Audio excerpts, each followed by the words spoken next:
Kemasina TV Bamananga kunnafoni wagatiw sera. Kemasina TV Bamananga kunnafoni o bɛna lase aw ma an balimakɛ Abilaye Kulibali fɛ Radio Oxygène na. Kemasina TV ka aw kunnafoni bɔlɔlɔ sira kan k'aw to fɔ aw sigiyɔrɔ la. Ola an bɛ foli di an ka partenaires ma n'o ye MKCG Mamadou Karabenta Tora Madu commerçant général Kemasina fɔ min ye malosi ɲuman ka taa se binfaganaw tumufagalaw sɛnɛkɛ mansiw malo wɔrɔ mansiw jisama mansiw nin bɛɛ lajɛlen min sɔrɔ fɔ ka taa se an ka katakataniw ma sojɔlaw ɲinɛma kɔ aw kɔ siman ka taa se sojɔnɛgɛw ma so baarakɛminɛ bɛɛ lajɛlen min sɔrɔ fɔ ka taa se angɛrɛ ma angɛrɛ mun ne cɛkafili ti a ban nin bɛɛ lajɛlen min sɔrɔ MKCG feno bodega ba bi kunnafoniw la sutuba bi tarata mina bɛnnen bɛ nazara san kalo filanan février kalo do bio tile 11 ka bɛ 2025 sama farafingalo mɛ n'o ye sunkoloma kɔnɔ ye bi ale tile 12 ye san kalo segina do yira san 1446 san do dugo de bi kɛ ala ka ɲɛ ka d'an ma bakuruba fɔla bi kunnafoniw filɛ kunungo an ka ministre bɛ do ka baara ɲɛsinnen bɛ an ka jamana nafoloko sabatili ma ale ni kɛra fɔ mali ministre ɲɛma kunungo olu ye faraɲɔgɔn dɔw kɛ ka se ka ɲɛfɔli kɛ malidenw ye sariya kura minnu bɛ n'a yɛlɛmɛ ka fɔ k'olu bɛna bila sen kan kumaw cayalen bɛ o ye ɲɛfɔli ka kunnafonilaw ye k'o kɛra cogo dɔ la kunnafoni ye ɲɛfɔli k'o la lakarabaliya hukumu kɔnɔna na a yɛrɛla k'a fɔ ko wulikajɔ kɛbaw k'u bɛ k'u sɔn min ka dɔn ka fɔ joro kɔfɛ dugu bɛ yen wele ko jɔfɔlɔnkɔ k'u ye wulikajɔ ta ka taa i ka dɔn fɔ tɛgɛ da maa dɔ ka ye ka taa n'o ye ka sababu kɛ u kɛlen bɛ ka wajibi kow sigi sen kan ko jagaw ka se ka di kunnafoni ye ɲɛfɔli k'o la an ka jamana kɔnɔna na lakarabaliya Gawo marabolo kɔnɔna na a yɛrɛla k'a fɔ ko nin waati laban nin kɔnɔ ko lakarabaliya kɔni k'a bɛ ka dili don k'o bɛ cogo jumɛn la kunnafoni ye ɲɛfɔli k'o la ninnu de bɛna kɛ kunnafoni kumaba ye bi k'a fara kunnafoni wɛrɛ bɛna fara lasabalaka na denkɛ Fabulaye Kulibali ala ka ɲɛ ka d'an ma kunnafoni an b'a daminɛ k'a dɔn k'a fɔ an ka sɔrɔsilakaw n'o ye DIRPA ye san kɔnɔna u bɛ baara minnu kɛ kalo ni kalo u bɛ bɔ ni k'olu ɲɛfɔ fasodenw ye DIRPA u bɔra ni k'u ka kunnafoni baaraw ni ka se k'o kɛ sankura in kɔnɔna na sankura bɛna laban waati min na baara minnu kɛra ni baara minnu bolodalen bɛ sankura in kɔnɔna na u da ser'olu ma a kumatigi min ye DIRPA ɲɛma ye colonel major Sulemani Danbele ale kuma fɔ kunnafonilaw ɲɛkɔrɔ ko senfɛ u filɛ an bɛ san tɛmɛlen o koba minnu kɛra k'olu da aw tulo kan ani san nata in na n'o ye 2025 ye an b'a fɛ ka mun de boloda an b'a fɛ ka cɛta mun kɛ hali bi cɛta in bɛ continuer la an y'o fana lasabati san tɛmɛlen kɔnɔ armée ye baara kɛ kosɛbɛ ka an ka laɲini minnu kɛla ka kɔnɔ olu lasabati o laɲini tun ye jumɛn ye MINUSMA t'a la donc MINUSMA ka taali la il fallait que MINUSMA tun dagalen bɛ yɔrɔ minnu na an ka se ka yen yɔrɔ occuper o bɔlen a la il faut que an ka se ka poste fɛn fɛn n'a y'o ta an ka se k'olu renforcer baara bakuru kɛla o unité minnu o dagayɔrɔ ninnu an bɛ se k'olu renforcer cogo min na o baaraba kɛla san tɛmɛlen na an sera ka opération baw fana kɛ opération ba minnu b'a na ni lasabati ye jamana kɔnɔna na forces armées maliennes a tun bɛ san 15 san 20 bɔ u ma se Inafara u ma se Abebara u ma se Tezawatɛ mais salon an ka finitigilakaw sela k'u sen da yen yɔrɔ bɛɛ la comme u sela k'u sen da jamana yɔrɔ caman fana na cogo min na ɲinɛ kasara ma don malo la ka tɛmɛ san tɛmɛlenw kan san o san kɔni wulikajɔ bɛ kɛ mais san tɛmɛlen na a ko renforcer la kosɛbɛ mun y'a kɛ dankari ma kɛ kosɛbɛ an ka balow la Bajangara tun ɲagaminen don kosɛbɛ opération spéciale dɔ fana bilala sen kan ye mun bɛ an ka jalatigiba dɔ bolo o de y'a kɛ bi na mais caman bɔla Bajangara mara ɲagaminw na an ka finitigilakaw an ye baara caman fana boloda mun bɛ se k'a kɛ an bɛ dankari kɛ jatigɛwale ɲɛmɔgɔw la cogo min na an y'u ɲini an ye dankari k'u la an sela ka dɔw fana minɛ an bolo la san tɛmɛlen na a bɛ ni ka jatigɛwale ɲɛmɔgɔ 20 ɲɔgɔn bɔ n'an ma mun neutraliser i bɛ taa sɔrɔ an y'o minɛ vivant o b'an bolo ɲininkaliw la hali bi donc n'i ye jateminɛ kɛ nin bɛɛ la i bɛ taa sɔrɔ k'a fɔ san tɛmɛlen na an ka finitigilakaw ye san sɔrɔ u ye san sɔrɔ dugu la u ye san sɔrɔ sanfɛ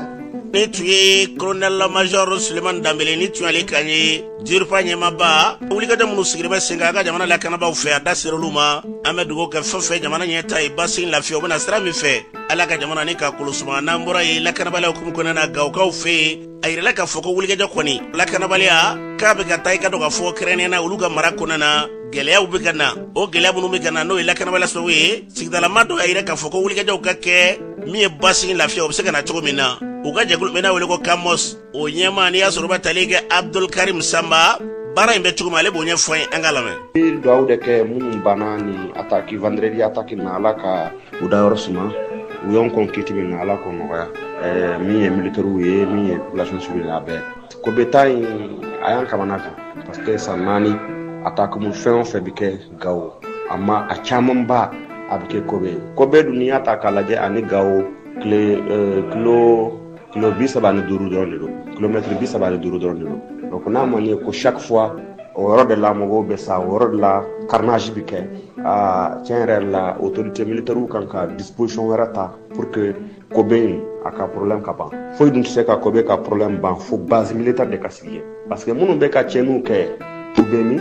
u bɛ population de la wa u bɛ boli ka don n'u ni u ka tiɲɛni u bɛ boli ka don population de la wa u bɛ fan jumɛn donc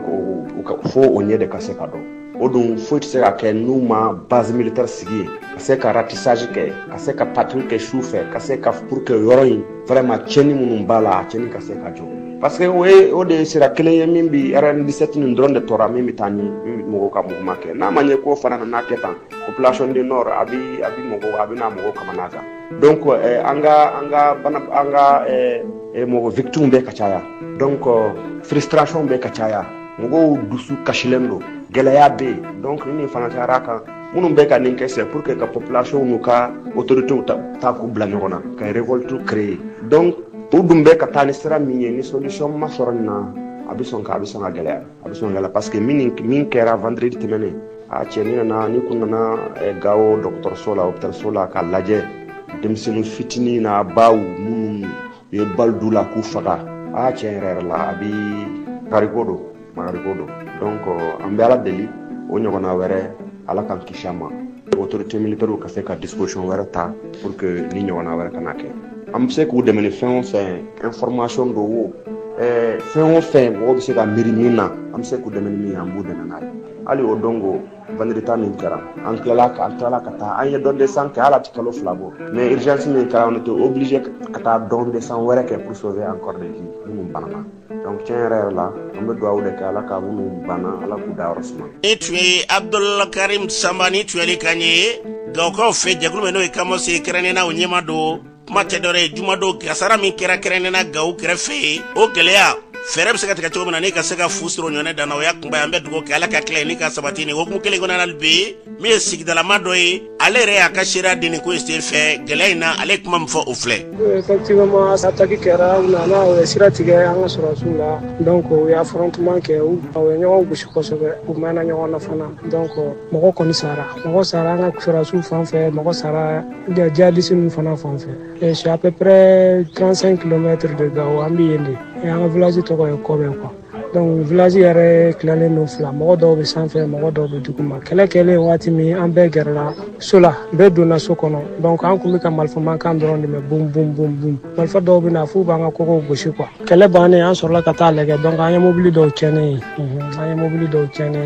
an ka sɔrɔsiw fan fɛ bon sɔrɔsiw kɔni vraiment u sera k'u sɔrɔ u y'u sɔrɔ yɛrɛ de u y'u poursuit k'u gosi awɔ mais an kɔni bɛ min ɲini sɔrɔsiw fɛ ani Mali autorités fɛ u b'u jija yɔrɔ in na quoi o yɔrɔ in na an ka misiw bɛɛ taara ne yen yɔrɔ de tiɲɛ na an dusu kamilen don an tɛ se ka foyi kɛ sisan n'an ka sɔrɔsiw taara dɔrɔn olu de bɛ tila ka na tuguni ni tun ye i ka dɔn k'a fɔ dugulama dɔ ye seereya la gɛlɛya min sɔrɔ n'a bɛ k'o ɲɛfɔ kuma tɛ dɔ ye an ka jamana basigi ani lafiya lakanabaa bɛ wulikajɔ min na an bɛɛ lajɛlen ka faraw kan ni ka se ka kunnafoni d'u ma wa wulikajɔ min bɛ yen n'o bɛ sen na n'o ye basigi o ɲinini ye ka ɲɛsin jamana ma yarabi ala k'u fanga se jamana in k'a kolosuma n'an bɔra ye bi na walejugu kɛbaaw u bɛ k'u kunda yɔrɔ caman kan bi n'o dɔ ye i ka dɔn k'a fɔ Joro ale mara kɛrɛnnena o kɔfɛla yɔrɔw la ka na Segu ale kɛrɛfɛ o yɔrɔw la ye wulikajɔ kɔni kɛlen b'u fɛ n'i y'a sɔrɔ n'u taara korokaw ka baganw ne ka t'olu cɛ n'o kɛra jumadon o kɔfɛ kari u tilala ka na dugu dɔ n'i y'a sɔrɔ o ye jɔfɔlɔngɔ ye o man jan i ka dɔn ka fɔ joroda ka na ye k'a yɛrɛ ka fɔ ko min ye jagaw ye ka o kɛlen bɛ ka wari bɛn mɔgɔw ka de malo min ye ka dɔn ka fɔ o ni ɲɔw ka taa se baganw olu jaga sisan yɛrɛ k'u kɛlen bɛ k'a kɛ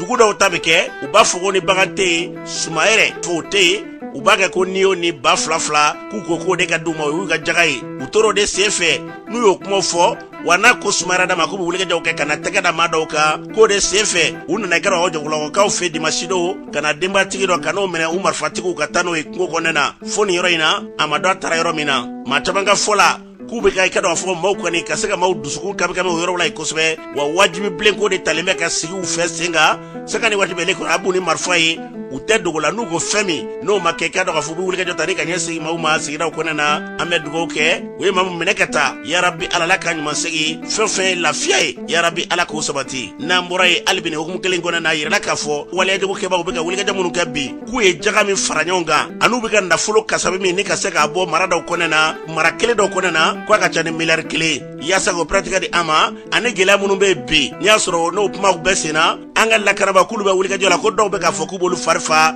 madu fane dugu min n'o ye mɔgɔmiyala ye ŋɔnɛbugu komini kɔnɔna na o dugulama don u sigilen bɛ wɛlakaw fɛ yen an bɛ don minɛ ko bi k'a sɔrɔ kɛ wulikɛjɔ kɛbagaw ka wulikɛjɔ barika bonyani ye u kɛra so ye ni k'u wɔlɔ wuli ka bɔ dugu la dugu b'a nɔ nka olu kɔni ka denbaya kɔni k'u ko marifaw t'a bila o de kɛra so ye ka se k'olu kɔni bɔ dugu kɔnɔna na a y'a yɛrɛ k'a fɔ bi ko wulikɛjɔ minnu bɛ sen na ko lakanabaw k'olu b'u kɔ wa baara min y'a sɔrɔ n'o kɛra baara in daminɛ ni sisan cɛ kɛlɛ wulila tɛmɛna sira minnu fɛ madu fana ye kuma min fɔ an ka lamɛn an ka ɲɛmɔgɔw an b'u fo u bɛ baara min na a b'a la ka nɔbɔ bɛnyandugu de bɛ ka jamana in kɛlɛ juguya ŋɔni pe komini kɔnɔ bi wallahi min bɛ bɔ a kɔnɔ bi a ka ca miliyari ye ka di kungo kɔnɔ mɔɔw ma dugu minnu b'a kɔnɔ ɲinɛ dugu o dugu b'a kɔnɔ k'a bɛnyandugu ta bɛɛ jaga ka fɔ k'a di u ma suma baganw ŋɔni pe komini bɛɛ lajɛlen dugu o dugu bɛ bɛn ɲɔgɔn kɔnɔ a dugu kelen kelen na bɛ misi o misi b'a kɔnɔ a misi bɛɛ waa kelen kelen jɔnni b'o da dɔn ni ala yɛrɛ tɛ ani minnu bɛ k'a wari minɛ ni sɔrɔsiw bɛ fɛɛrɛ min tigɛ u bɛ baara min na baara in ka ɲi a taabolo kan u ka dɔ fara a kan n'i bɔra wɛrɛ la bi kɛ don kare kɔnɔ n'i ɲuman taara i ɲuman tɛ segin bɛnyandugu bɛ ka sirigile fan bɛɛ fɛ kacɔna wulila kɛ kacɔna maa fa an ye jɔnni kumakan mɛn o la kulebugu bayisu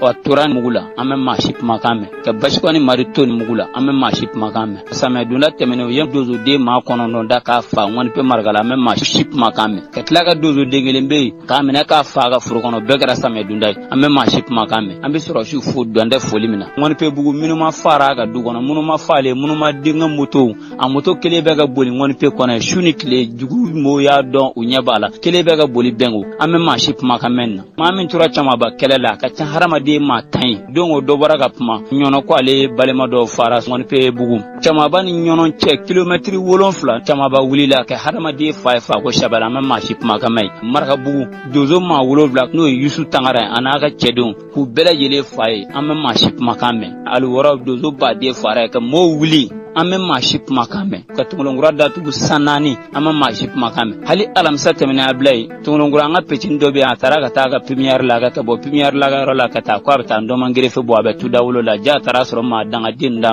u bɔra kɔfɛ k'a gosi k'a bin pecini a ba de tilangalen bɛɛ muso ye a cɛ kelen de bɛ yen denmisɛnnin funankɛnɛ hala sisan a tɛ tɛmɛ san 20 u y'a bɔnɛ a nin na o kɛra alamisa tɛmɛnen e ye jɔnni kumakan mɛn lutansigini taara fa a ka du kɔnɔ k'a wele ka bɔ jugu n'u denbaw fɛ ka n'a jɔ a ka da la k'a faga a ka da la ye ne yɛrɛ taara n jɔ a kaburu kunna wallahi mbengana ta dɔ fana bɛ yen ko law y'a faga olu tan koyi n'a ye mulayba bɛ yen on taara malokanu natula terroriste y'u minɛ ani mama kamate ka mulayba fa ka mama kamate bila nin bɛɛ kɛra an ɲɛ na an da dɛmɛ nin kan o tɛmɛnen kɔfɛ tɛmɛnen na ka taa boso kolongo wuli pewu ka adamaden dɔw minɛ ka dɔw fa e ye nin jɔnni kumakan mɛn jamana in ciba de ye bɛnyandugu mɔ ye olu de bɛ ka wari kafo olu de bɛ ka jaga kafo misi ba saga ɲɔ malo a bɛɛ jaga bɛ ka d'u ma samedi tɛmɛnen u nana kɔnɔmani ka n'a fɔ kɔnɔmaninkaw ye ko jaga kɛ ɲɔgɔn kan o y'a sɔrɔ kɔnɔmaninkaw ye buwarɛ 100 kɛ ɲɔgɔn kan ka d'u ma ko kɔnɔmaninkaw ma k'olu ka sira tɛ buwarɛ 100 na f'u ka buwarɛ 700 kɛ ɲɔgɔn kan ka d'u ma e bɛ nin faamu cogo di wallahi ni sɔrɔsiw y'i kanu nin dugu in kelen-kelenna fɛn fɛn ma ko k'a fɔ ko a ye 1 000 000 kan ka ɲɔgɔn kan kɛ d'a ma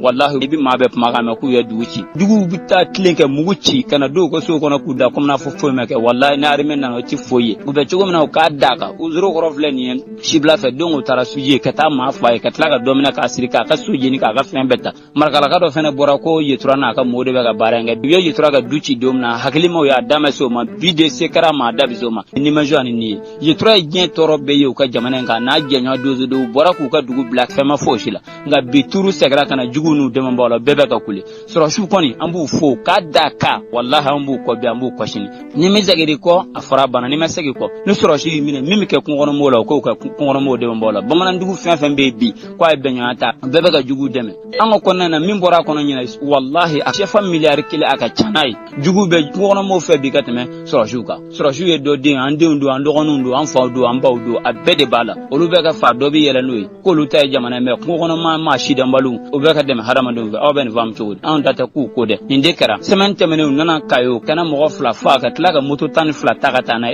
joni magame no masegu ko arme bi do be nyandugu fen ni minga ko ka kula o de bu boala inde bugu sama bina mo mela inde bugu sama ga binina mo ya fete telma ka jaru ya ajija ma fasukula fasukanu bado abine wallahi dugunu de mo ya fete ke amen be kalama ke mo mela goshi da tu sansaba joni o kuma me halisa jugu kama ko troshu balaka biuka dozo balaka biuka mo mela goshi fei o sansaba ngono dozo do mbina ma nani sogma da kale hali mo ma soro kata jana jake na boro goshi na somola do nya ko de iyu tay miso tay ka na folo tay ka fen be tay Allah wallahi saya ga sanani malushan dogo ko mo mela ma wuli ko ba no na ko nde willa o be famu onde ngema kale de bomboro mo mela kala batma ziraye toro mbu kabi benye bala ni ma jole mbana dugu kono dugu de willa o de asu mabbi unu de mamba o beka jamana en chikata ala ku chika jamana en toy na kera jonjo nyana ko ki bulodi ko kono moma ou bien ka faruka go be kala ban de be kala juga e français parce que soro juba baram nabi abeka no bo anye bala wo ketta fe ni tu Mamadou Fane ni tu ali kanye ka bombo mbela ni ya soro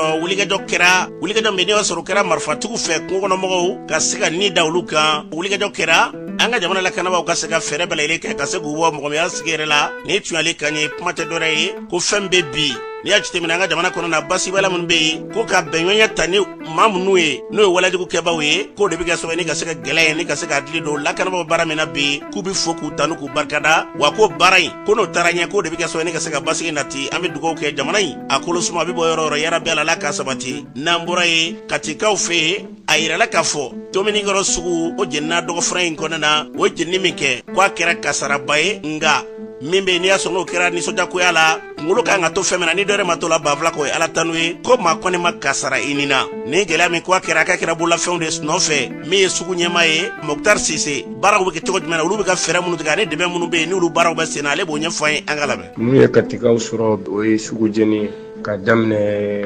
1h58 la kati sugu ye tasma soro tasma mu ye kati sugu clanche bejeni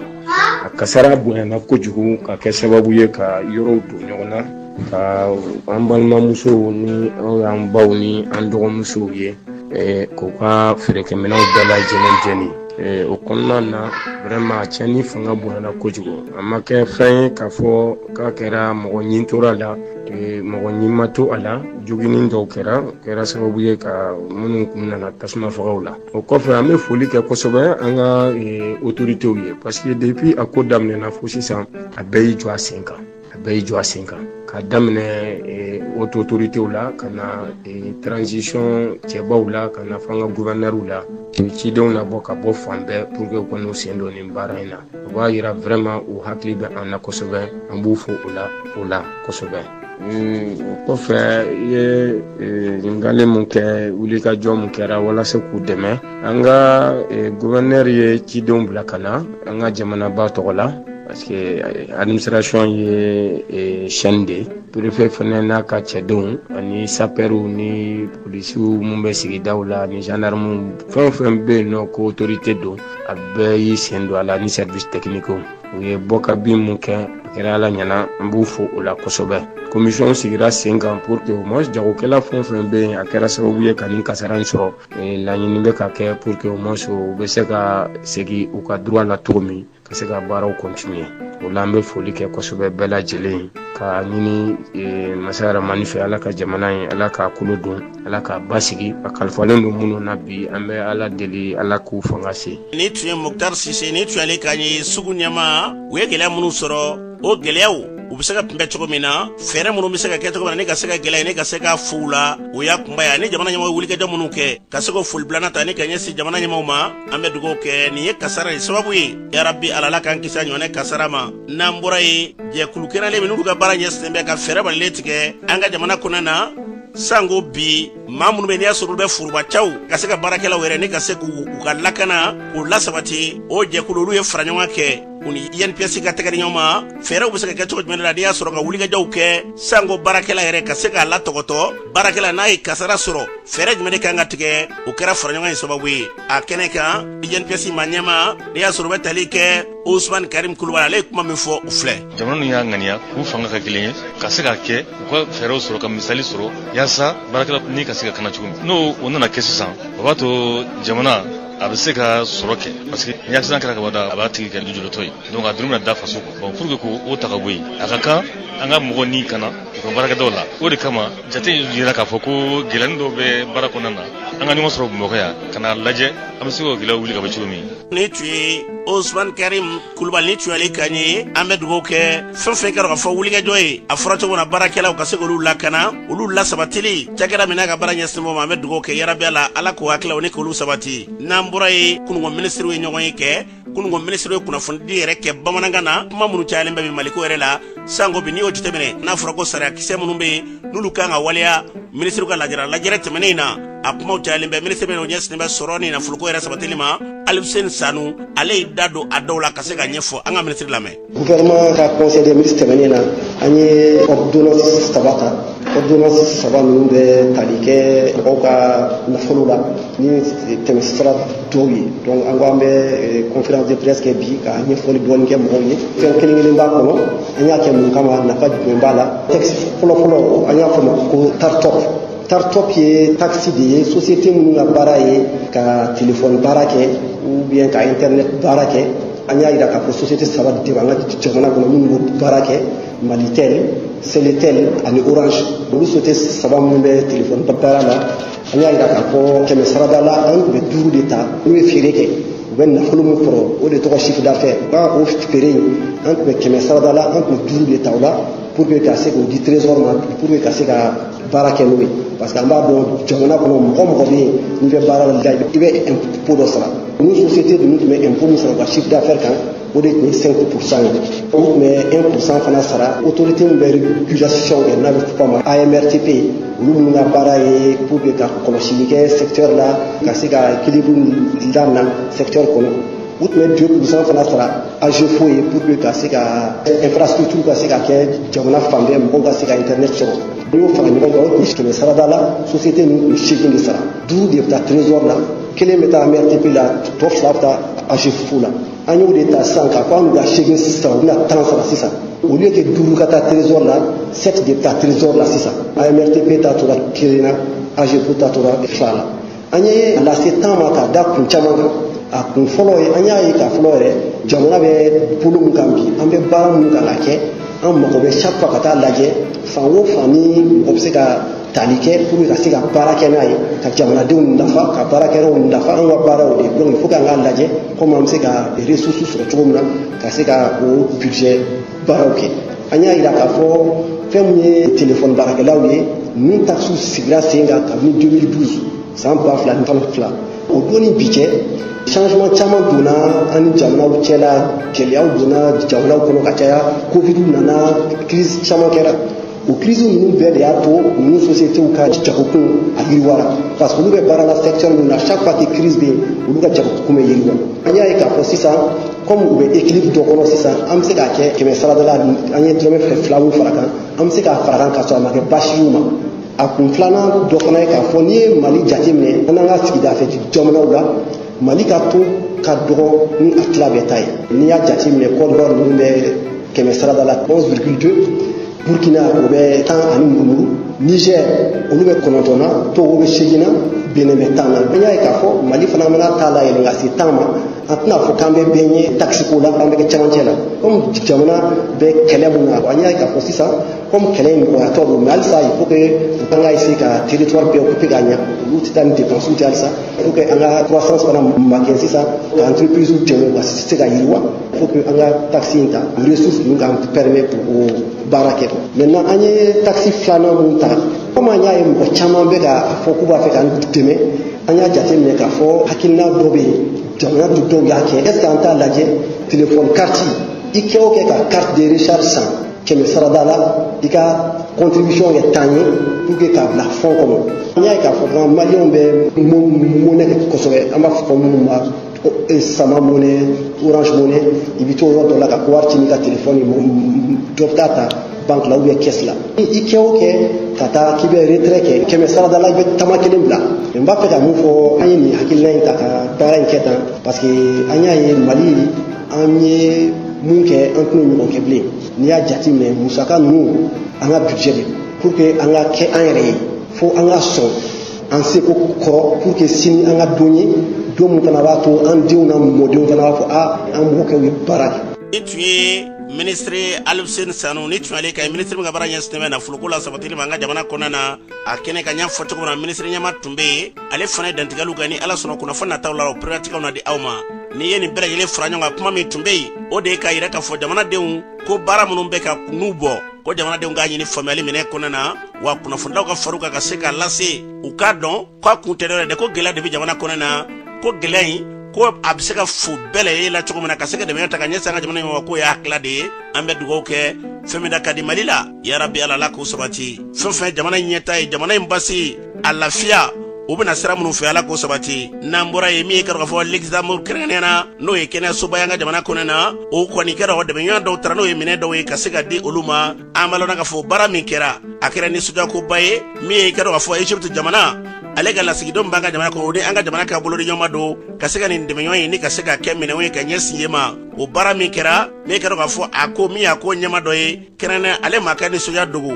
ni bara mi kele fle ni asoro ale kuma me fo o fle demain ye appareil de mi bato ka cataracte ka bugu wuli ka bonyeka kasro opération makala laser de do mi me opération in ka permettre minute de manamani kon la wa na kera fene atigi be wuli ka ta khaso mo mo yere minendi no e République arabe d'Égypte ame foli kanye si umma ka foli kanye si anga gouvernement mo yere fene ma ni appareil nyona ka dogo yere Mali yere kono amana ke mo damana manule appareil nyona be min bolo abe maladu soulager kosobe amere ta na fa do e mi puisque dans le dos donc a prix bina la jigin kosobe pour que malien yere moyen kaseka opération ke ka fo halibi ni tuye Dr. Alpha Gay a frocho mina ambe dugo ke ni deme yoyin ya rabbi ala laka sabati adabara kumi kama kerene ya soro e kena era sabati le ala ko klo ni kulu yakubaya nambura yi ambalona ka fo bi me kar ko franyo e kerene na anga jamana konena kaseka maula famia kalata sebe o wolomani haklaw munun tala oluka bola munun bala kaseka lu bara ko ni kaseka ta olu sigi senga o hakla mi talemba nga jamana fe kulume no wele ko amata ulu ya ira ka fulu femi fo ko jamana de bela yele ki dida kaseka barake na fo jamana nyamo be ka layini chogomina amata ira nyama bani asora lu badara sangara le kuma me fo kene ka o franyo ngala ufle ize yela min dona la bakurbala ni nafa bala bela jelemo we ali mo munun be ni shi temana santan shin hali sambiore ni ma dega ke kalafilla e ma dega ravegi ke foi ni occasion dire no bela jelemo ikana iki to sebala ni to sebala non seulement ibe kalafili seven soro mais carte biométrique bo fene soro donc we yele ma belebele de folo lo kun tsaka ke amba ni bela jelen fe bega bo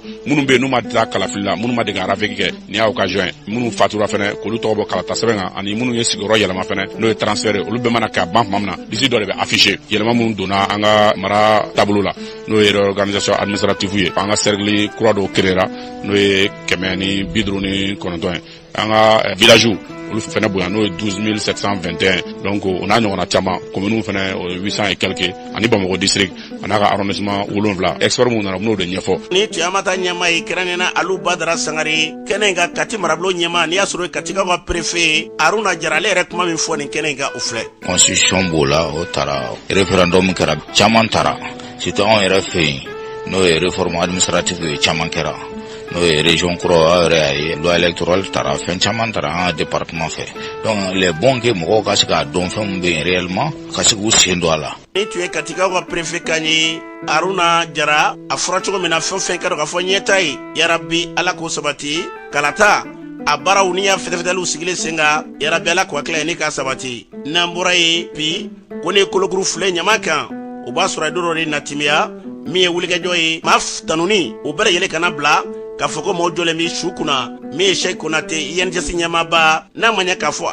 ale kɔni ye baara kɛ ka taa sɛgɛnlafiɲɛbɔ hukumu kɔnɔna na don min na i bɛ baara daminɛ i bɛ dugawu kɛ ko ala k'an se sɛgɛnlafiɲɛbɔ ma n'o ye retraite ye o baaraw n'i sera o ma o y'a damana nisɔndiyakoba ye Sheikh Konate taalen retraite la INGS kɔnɔna na min y'a ka kalandenw ye olu fara ɲɔgɔn kan an b'a lɔn k'a fɔ kana nisɔndiyaba kana bonyamasegin kɛ ka ɲɛ sama k'a fɔ ko INGS ɲɛmaaba Sheikh Konate ta kala k'a b'olu kamana guwan ala ko don k'a fɔ k'a ye baara min kɛ ko maa bɛna sɔrɔ min bɛna nɔna bila ka se ka kɛ kɛtaw baaraw sigi sen kan o baaraw bɔra ka k'u fɛ alamisa tɛmɛnen a kɛra nisɔndiyakoba ye INGS kuru kɔnɔna na ka se ka jɔnjɔnw d'a ma k'a tanu k'a barikada maaw tun bɛ fan bɛɛ lajɛlen fɛ a kɛnɛ kan min ye ka dɔn k'a fɔ seereya dɔ ye n'i y'a sɔrɔ u bɛ tali kɛ Astana ale y'a yira k'a fɔ Sheikh Konate a n'olu cɛw jɛra ka na se olu taama fɛ cogo min na a ye kuma min fɔ an k'a lamɛn. ala ye bi don yira n na ne ni Tagala ye baara kɛ depuis 85 ani ne cɛ de jɛra fɔlɔ sport ni jeunesse olu de baara kɛ ɲɔgɔn fɛ an ka tila ka bɔ sport la ka na 2002 ni bi cɛ Tagala ye jigiya dan ne a n'a muso ɲuman n'i y'a mɛn cɛ farinyara muso de don ka bɛɛ jigi tugu Tagala muso sisi a ko min bɛ se k'a tɔgɔ juguya cɛ tɛ a min b'a tɔgɔ juguya a y'a ka baara daminɛ fo ka se bi ma depuis directeur des sports la fo bi an bɛ ala barikada an b'a barikada a y'a dɔn k'a fɔ muso ye bonya fɛn ye a y'an bonya a y'an karama a y'an jigi tugu diɲɛ na fɛn fɛn n'a ka kan ni muso ye a b'a dama a y'an ka fɛn bɛɛ to bonya kɔnɔ karama kɔnɔ 8 mars min setɔ filɛ nin an bɛ wele de k'a ye n'a ka 8 mars ta ne y'a sa yɛrɛ filɛ n taara retraite la mais n'i y'a ye n bɛ yan fréquenter ale kama de n bɛ ka yan fréquenter a n'a jɛɲɔgɔn a taara cogo min na kɛnɛya la ala k'a kɛ si ni kɛnɛya ye a ye jigi tugu min kɛ ala k'a k'a ye si ye k'a k'a ye kɛnɛya ye retraite ye sɛgɛnlafiɲɛ de a k'a sɛgɛnlafiɲɛ bɔ a kana kɛ dɛsɛ ye an b'o de ɲini ala n'ala kira fɛ wa min bɛna place la karame baara b'i bolo i sen na i kɔrɔkɛ sen na nɔ na Tagala y'an to i bolo cogoya min na i k'an minɛ ten k'an ka kokɛtaw kun komi Tagala y'a kɛ cogo min ko mɔgɔ bɛ fɔ mɔgɔ kɔ i b'i sigi a sigi cogo la k'i sigi a sigi nɔ la k'a ka baarakɛtaw kun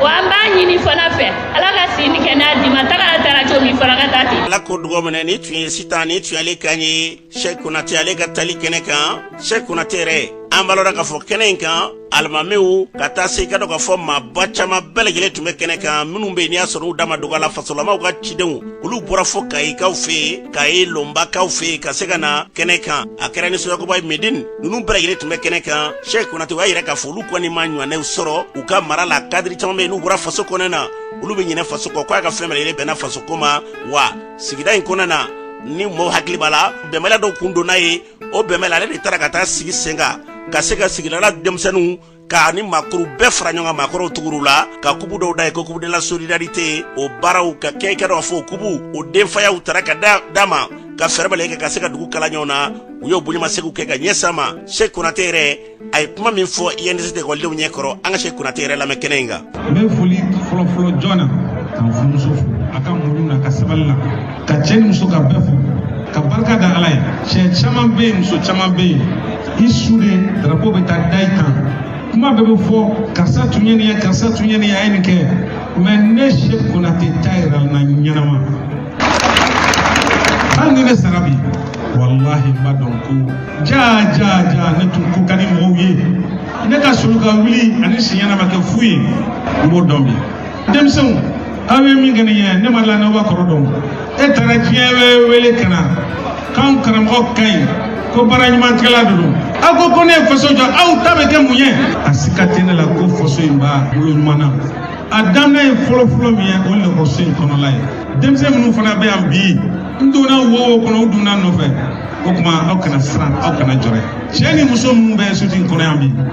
walahi a dɔw yɛrɛ bɛ siran yɛrɛ yira ne la bi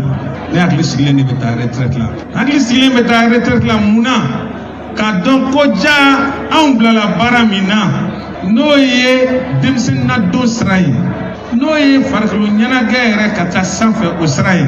ne hakili sigilen bɛ taa parce que ne b'a dɔn an ye denmisɛn minnu na bɛɛ o kama bi ka taa kabini Kayi fo André Kan Mali yɔrɔ si tɛ yen bi n'anw ka denmisɛnninw n'a ɲɛmɔgɔya tun degunnen bɛ minisiri fɛn fɛn ma ne yɛlɛma bi an ka denmisɛnw b'olu de wele u kana ɲɛnabɔ baarakɛyɔrɔ fɛn fɛn ma ne yɛlɛma bi an ka denmisɛnw b'olu de wele k'u kana ɲɛnabɔ ayiwa an ɲɛ b'aw la jamana ɲɛ b'aw la jamana mago bɛ aw la bi de n'a gɛlɛyara cɛw bi to fugari bi dugu mais n'a gɛlɛyara cɛw bɛ bɔ finsigi min b'aw bolo aw kana siran don min na n bɛ bɔ Dakar n ye n ka diplôme ta n taara n ka directeur général wara hali sini tɛ yen na kuma in kɔ fo ka boli kɛ n kunna a ko Konate diplôme min filɛ i bolo nin ye i bɛ se ka ko bɛɛ kɛ fo ni siranna wa ale tɛna siran cɛ o cɛ ni siranna mago bɛ sa parce que ko dɔw bɛ yen i b'a kɛ ni jagɛlɛya ta tɛ kɛ ko ye parce que i bɛ to sikasa la ne nin kɛ u bɛ mun fɔ e bɛ to la f'a bɛ tiɲɛ aw kana siran n'i ye fɛn kɛ fɛn bɛ f'i ma n'i bɛ cɛw ɲɛ mankan bɛ kɔ n'i bɛ kɔfɛ i tɛ mɔgɔ cɛ kama n'i t'a fɛ ka senkan mɛn i bɛ bila kɔ senkan kana aw siran aw kana mɔgɔ tɔɲɔ aw ka hinɛ jamana in na ala ka jamana in dɛmɛ baarakɛyɔrɔ ni ala ka taa ɲɛ Modibo Traoré i b'a fɔ ministre ye ko construction citoyenne ko ne tagala ko k'a y'a di INGS ma parce que a ye ne ka l'école n'o ye Lagamis Agiyawet a kɛra directeur ye ala tɛ lɔgɔkun bɔ ni wuli kan bila o ma ni Lagamis échouera INGS échouera ni Lagamis échouera Mali jeunesse sport échouera denmisɛnw n ye Lagamis kalifaw la aw ka dɛmɛ a ka construction citoyenne a ka jɔ komi a fɔra cogo min n'aw ka tɛgɛ di ɲɔgɔn ma jamana in ala ka dɛmɛ amaloran ka foni tu Sheikh Konate tagala yen sanya mabani tu ali kanye jama baka ke ni suda ko baye ma chama fela ma chama ka fola ko ni ya shen fola e ka se ka ni nyone ke ni kakuba ka se ka donga fo karamago la kaw kerene na uye bara min ke na manya ka fo ko abita akana ka su ko fede ka ka ere nyina manyena ko ni na nyone hakila wabi ma chama timina ja munu be sira nyuma fe ka se ku timina ja munu be ni aso ka sira ere te sira nyuma yi ulu be se ka se ko to mena ka sira nyuma hakila tambe dugo ke ala kan hakila nyona ya rabbi ala la kan nun taya namburai anga jamana kono na bi mamunu be lube bangutu ka radio la anye ka do fa nyingal ke karamo do la anga lame ne ye Alhaji Saki Mama Kumu ye n sigilen bɛ Muntugu la Jalakɔrɔbugu Mazaviya la n bɛ baara kɛ yen de ni fɛn kɛbaa cayara ni tiɲɛniw yera a la jamana faamaw bɛ jamanaden bɛɛ lajɛlen de ka hɛrɛ kama ye n'u nana ne nin hakilila ye ne t'a kɔnturu la ni an bɛɛ kɛra tiɲɛ baarakɛlaw ye a bɛɛ lajɛlen bɛ ɲa bɛɛ donna a na wari bi sɔrɔ a la e ni ala cɛ min dɔnniya b'i la i b'a dɔn i b'i sinsin o de kan n'i donna fɛn na ko wari bi sɔrɔ a la n'i tɛ tiɲɛ kan i b'i maloya de n'a fɔra k'a fɔ k'o baara ninnu bolo kɛra yalima aw bɛna se ka baara wɛrɛw sigi sen kan wa an b'a kɛ adamadenw ka hinɛ de kama moriya yɛrɛ kɔnɔ wallahi hali ni nin jɔra a tɛ foyi tiɲɛ ne ye ma indakum yanfadu wa ma indallahi baki n'i ye nin gindo dɔn wallahi i bɛ balo hɛrɛ la i tɛ siri maa la i tɛ nkalon tigɛ maa ye i ko i tɛ sɔn polisi ma nka anw yɛrɛ ɲɛ b'a la mɔgɔ caman bɛ n'i nɔfɛ ko da dɔw b'i bolo da ninnu ye da sugu jumɛn Ablaye o ko ninnu an tɛ olu to yen minnu bɛ se ma yan olu b'a dɔn minnu donna kan o b'a dɔn ne yɛrɛ kɔni bolo an k'an da pan o yɔrɔ in kun an kamana gɔnna famille kana se a la est-ce que dɔnni bɛ jamana in kɔnɔ bilen wallahi Ablaye danaya min bɛ kan maa kan ka se k'i jaabi dɔnni tɛ se ka ban fiyewu i fila ka da minnu fɔ a bɛɛ ye ala dugulen tɔgɔ de wallahi ne tɛ fɛ k'an da dogo la de dɔnni ye tiɲɛ ye ala k'an kɛ tiɲɛ baarakɛlaw ye dɔrɔn gɛlɛya bɛ mɔgɔw kan kojugu fo mɔgɔw dɔw jigila yɛrɛ tigɛra est-ce que moriya bɛ se ka olu tigiw jigila misali min b'u la k'u bɔ a minɛ kɔnɔ wa a bɛ fɔ ala de ma ya samadu wallahi n'i ye jigi sɛmɛ ala la ala b'i jigi tu maanifin ka gɛlɛya in kuma dɔ la n'i ma se ka sababu ma o de b'i sɛgɛn n'o tɛ n'i ye maanifin ka ko ɲɛɲini k'a ka sababu ɲini ka ala togo gosa ye min n'a dolo b'i ta i b'o kɛ a bɛ kɛ de moriya siga foyi t'a la i yɛrɛ k'a fɔ n ye maa dɔw kamana gɔnnen bilasira an y'a ye i tɛ ka sɔn olu ma an ka karamɔgɔ n'i sera k'a yira n'a ka fɔ olu mɔgɔ dɔw bɛ yen minnu bɛ yen n'u jigila misɛnyara hali ni tɔgɔ fɔlu ma k'a la u bɛ bɛn a ma kosɛbɛ kɛ mɔgɔw dalen don an ka kumaw la Ablaye ne ni e ka nin kuma in n ka maa mago ɲɛta dɔw bɛ kɔfɛ don n'a nata o tigiw yɛrɛ n'a fɔ e ye k'a sɔrɔ ne da tɛ a man kan i k'a fɔ ne ye karisa kɛ tan mɛ an ka jɛ k'a to ala ma caman bɛ kɔfɛ i bɛ n'u ye i b'i tuya ka maa dɔw ka mago dilan jamana kɔnɔ na ko ka na wa ne ka baara kaliwa ka ca la kosɛbɛ minnu bɛ kɔfɛ ne b'a caman dilan ni kaliwa de ye Ablaye Kulubali i bɛna n don kuma na fardu jabbar Allahu akibar nin tɛ dɛsɛ foyi la barawutu n'i y'o ta diɲɛ maa o maa a sɔrɔla diɲɛ yɔrɔ o yɔrɔ n'i ya barawutu ta ye a mago bɛ min na a b'o sɔrɔ dɛ maaw bolo min t'i ɲɛ k'a kɛ k'a ɲa an y'o caman kɛ e Ablaye ala tɛ dɛsɛ fɛn na koyi adamaden kana fɛn kɛ min b'i bɔkolo lagosi a bɛ ne maloya de an kalanna dugu min na ani an wulila karamɔgɔ minnu bolo fo k'i sa i tɛ kɛ nkalontigɛla ye e yɛrɛ e bɛ baara kɛ cogo di ne bɛ lagɛli kɛ a dungare bɛ n bolo ne b'a kɛ i yɛrɛ ɲɛ b'a la a filɛ nin ye jamana in bɛɛ la bi a bɛ maa min bolo m'a fɔ a tɛ yen de mɛ a bɛ ne de bolo bi ne b'a kɛ ni kɔlɔsi ye ne b'a kɛ ni lesikara ye su fɛ ka lagɛli kɛ mɔriya tɛ taa f'i k'i ɲɛ ye k'i kɔ ye n'i ye ko lagɛ n'i y'a dɔn ne bɛ se ka ko minnu dilan ne bɛ don olu la n b'o kɛ n'i y'a dɔn n tɛ se ka minnu dilan n b'a fɔ an ka sababu tɛ ɲɔgɔn bolo n bɛ sira d'u ma ne bɛ baara kɛ nin hukumu de kɔnɔ dɔw b'a fɔ danaya bɛ sɔrɔ karamɔgɔ minnu kan u ka wariw ka ca dɛ maa jigila tigɛlen ka tila ka fɛn fɔ a ye min bɛ yen n'o b'a bolo n'a tɛ sɔn ka na karamɔgɔ fɛ yen aw minnu bɛ yen ni tɔgɔbaw b'a la ko dɔw bɛ yen k'a b'o fɔ mɔgɔw ye e bɛ mun fɔ o la ne yɛrɛ ni o karamɔgɔ suguw tɛ bɛn fantan nalen don e fɛ ɲaji b'a ɲɛna se t'a ye ka wariba d'a kun ne yɛrɛ b'o karamɔgɔ sugu kɛlɛ mɔriya kun de ye maa minnu ni ɲaji bɛ si u ma i b'u ɲaji cɛ min ka di ne ye n ka ɲɛnamaya kɔnɔ maa ma ko mun ye nin ko in dilan ne bɛ waso ni o de ye ne ka limɔrɔ kelen kɔnɔ mali kɔkɔ a dɔnnen don 73 22 22 0D ni min ko dɔnni tɛ tiɲɛ ye ne b'a yira i la ko tiɲɛ de don n'i ye 7 ta i bɛ 3 ta i bɛ D ta siɲɛ 2 ka segin ka D ta siɲɛ 2 ka sɔrɔ ka 0 ta ka D ta o ye n ka limɔrɔ a tɛ falen ne yɛrɛ de b'a ta parce que ni maaw ye danaya da i kan i bɛ danaya baara kɛ kuma de ka gɛlɛn ma n'o tɛ Abulaye Kulubali an na caman fɔ ni min ko dɔnni tɛ tiɲɛ ye n'a b'a yira i la ko tiɲɛ de don. ne tun ye mama komo ni tun ale ka ɲe mun tugula n'a bɛ Jalakɔrɔbugu a y'a fɔ an ye cogo min na ko ale ka baarakɛlenw ko maa dɔ de bɛ se ka ɲɛfɔ an ye a ye baara kɛ mamunɛkulu dɔw na kuma k'a sɔrɔ kuma ma d'ale ye ale tɛna kuma kan o sira dɔ ni waati na u b'an bolo yan o sira dɔ nana ka ni yɛrɛ ɲɛfɔ mama komo ye baara minnu k'ale a b'a ɲɛfɔ an ye an ka lamɛn. n nana barika da la bi ne bɔra n y'a ye n ka nin baara ye ko a ɲalen de n'o tɛ n'a ma ɲɛ ne bɛna nin baara ye morikɛ mali bɛɛ ne ma nin ɲɔgɔn ko morikɛ ye fɔlɔ mali bɛɛ n'a f'i kɔfɛ de n b'a f'i ɲɛna wa ni n bɔra n b'a fɔ kɔfɛ mɔgɔw k'a dɔn k'a ɲini k'a dɔn bosomori ne ni mori bɛɛ jɛna ne ni bosomori ma jɛ fɔlɔ nin y'a siɲɛ fɔlɔ ye n m'a f'i ye n ko bosomori min nege kun yeli kun bɛ na o bɛ fɔ Côte d'Ivoire fɔ Bassam n ko n t'i ye sɔrɔ paase tɛ n bolo n tɛ taa ye bosomori ni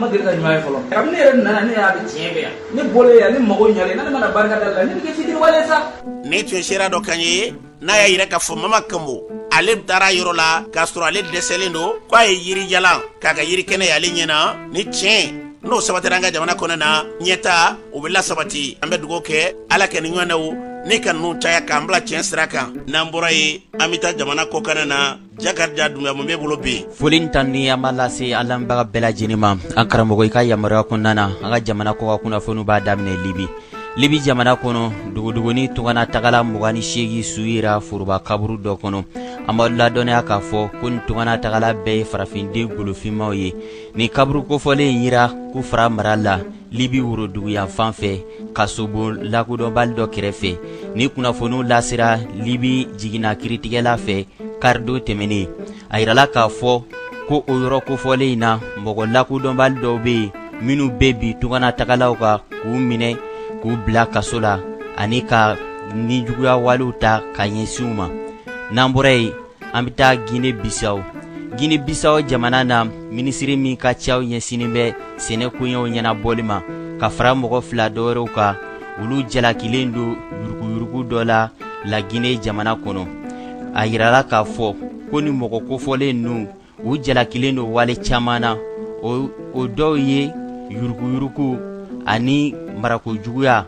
fɔ ka taa se jɔyɔrɔ dɔ tɔgɔ tali ma k'o da i yɛrɛ la ka sɔrɔ tiɲɛ tɛ sɛnɛko minisiri Fatumata Jawo Balde